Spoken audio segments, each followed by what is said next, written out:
Hey friends, welcome back to Storytime with Mr. L. And today I have a very special book to share with you because today is Dr. Seuss's 120th birthday.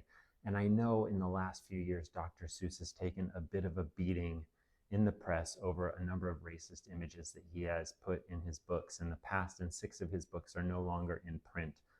But I think we need to think about Dr. Seuss' whole picture, the great books that he did versus these books that maybe have some problems, and really spend time speaking with students about the good and the bad and how nobody is perfect, and doing one bad thing doesn't make you a horrible person.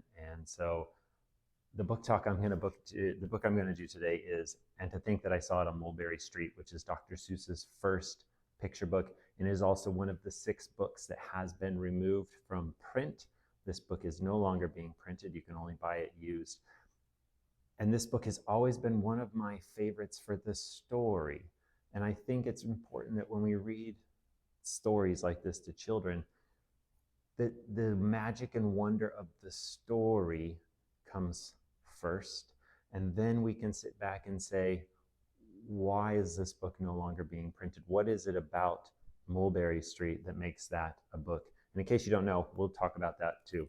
So the book starts out about this little boy. He's going to school, and his dad says, whatever you do, make sure you tell me exactly what you saw. I want to hear all about it. And the boy says, sure, Dad, but the only thing he saw was a horse and a cart. And it wasn't very exciting. So as the book continues, he imagines it to be grander and grander and wilder and grander until things get out of his control in his imagination. He's just thinking, oh, I'm going to tell my dad this, and I'm going to tell him this, and all these things happen. It's going to be the most amazing story I've ever told in my life. And then he gets home, and of course, what does he tell his dad?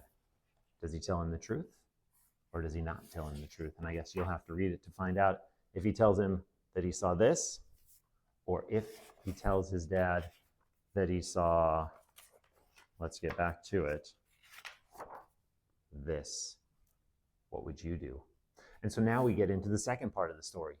Why is this book no longer in print? What stereotypical racial profiling pictures are in this book that make it no longer printable? And so what we do is we get to that big last picture, and so many things are going on, and we think, I don't know.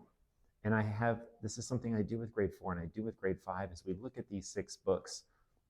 We spend a lot of time poring over them, trying to find the images, because for a lot of us, we might not see it right away. And it's great that we can talk about these things and say, this might have been accepted at the time, but it wasn't okay then. It's not okay now, but it's something that we can talk about and learn from. It's not something we need to hide from anybody. So in this one, we have some very stereotypical images that come out in this book. And I hope that when you're talking about Dr. Seuss, whether you're a reader, a parent, a teacher, a student, that you really take the time to focus on what are the great things that he did, but also not forget to talk about the things that he could have done better.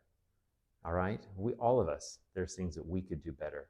And so use Mulberry Street as a learning point. Use it to read as a great story, and happy reading. Bye.